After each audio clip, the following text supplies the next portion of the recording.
നമ്മുടെ ദൈനംദിന ജീവിതത്തിന്റെ അവിഭാജ്യ ഘടകമായ കുളി എങ്ങനെയാണ് ഇത്രയധികം പ്രചാരമുള്ള ഒരു ശീലമായി മാറി എന്നതിനെ കുറിച്ച് സോഷ്യോളജിസ്റ്റുകൾ രസകരമായ നിരീക്ഷണങ്ങളാണ് പങ്കുവെക്കുന്നത്.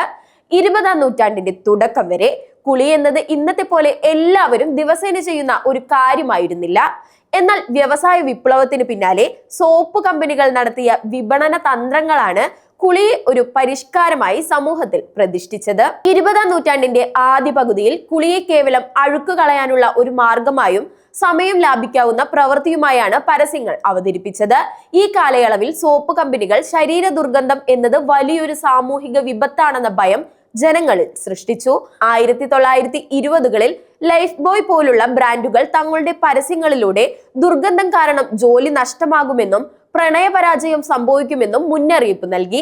ഇതോടെ സോപ്പ് ഉപയോഗിച്ചുള്ള നിത്യേനയുള്ള കുളി 1980കളോടെ ഈ മനോഭാവത്തിൽ വിപ്ലവകരമായ മാറ്റം വന്നു.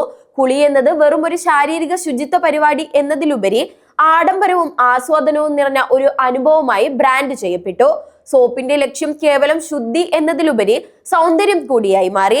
ലക്സ് പോലുള്ള സോപ്പുകൾ സിനിമാ താരങ്ങളെ ഉപയോഗിച്ച് നടത്തിയ പരസ്യങ്ങൾ സോപ്പിനെ ഒരു ആഡംബര വസ്തുവായി മാറ്റി. പിന്നീട് ബോഡി വാഷുകളും സുഗന്ധ സോപ്പുകളും വിപണി കീഴടക്കിയതോടെ കുളി ശരീരത്തിന് റിലാക്സേഷൻ നൽകുന്ന ഒരു സെൽഫ് കെയർ കർമ്മമായി പരിണമിച്ചു. മലയാളികളുടെ കാര്യമെടുത്താൽ ഉഷ്ണമേഖല കാലാവസ്ഥയും ജലലഭ്യതയും കുളി ഒരു ശീലമാക്കാൻ പണ്ടേ സഹായിച്ചിരുന്നു. എങ്കിലും പരമ്പരാഗതമായ ഇഞ്ചയും താളിയും മാറ്റി ഫ്രഷ്നെസ് നൽകുന്ന സോപ്പുകളിലേക്ക് മലയാളി മാറിയത് വിപണിയുടെ സ്വാധീനം മൂലമാണ്.